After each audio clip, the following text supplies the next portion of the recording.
சினிமாவுடைய பங்கு மிகப்பெரிய பங்கு, எம்ஜிஆருடைய பங்கு மிகப்பெரிய பங்கு.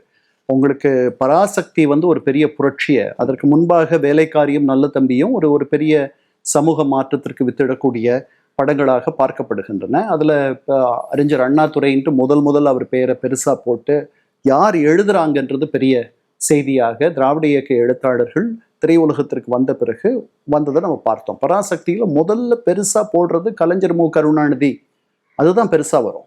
உங்களுக்கு ஒரு ஹீரோவுடைய பெயர் பெருசாக வர்றதுக்கு பதில் ஒரு கதாசிரியர், ஒரு வசனகர்த்தாவுடைய பெயர் பெரிதாக வருவது என்பது திராவிட இயக்க எழுத்தாளர்களுடைய சாதனை திரையுலகத்தில்.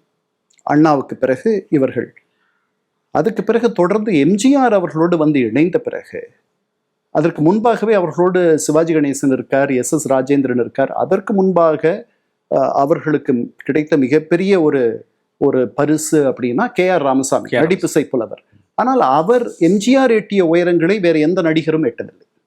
ஸோ அவர் வந்து சேர்ந்த பிறகு அங்கே சிவாஜி கணேசனுக்கு இடமில்லாமல் போயிடுது. அவர் வெளியே போயிடுறார் 56.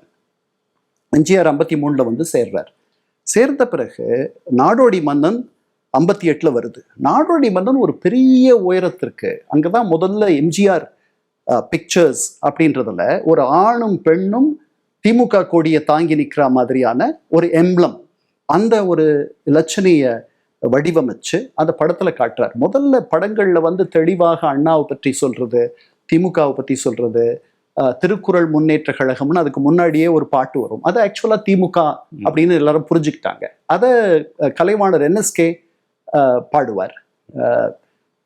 இப்போ எம்ஜிஆர் வந்த பிறகு நல்ல நல்ல பிள்ளைகளை நம்பி இந்த நாடே இருக்குது தம்பின்ற அந்த பாட்டை நீங்க எடுத்துக்கிட்டீங்கன்னா, மேடையில் முழங்கு அறிஞர் அண்ணா போல்னு இருக்கும்.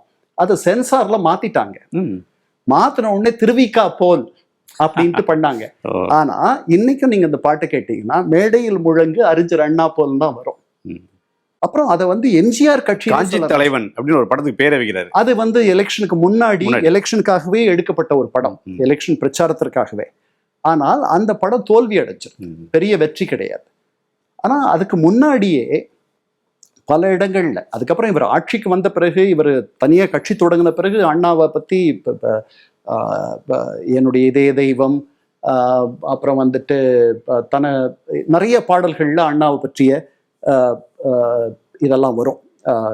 என்னுடைய மன்னன், இதய தெய்வம், அவர் சொன்னபடி நடப்போம், இதய தெய்வம் நமது அண்ணா தோன்றினார், அவர் என்றும் வாழும் கொள்கை தீபம் ஏற்றினார், அந்த வழி காணலாம் போகலாம் அப்படின்லாம் பாடுவார்.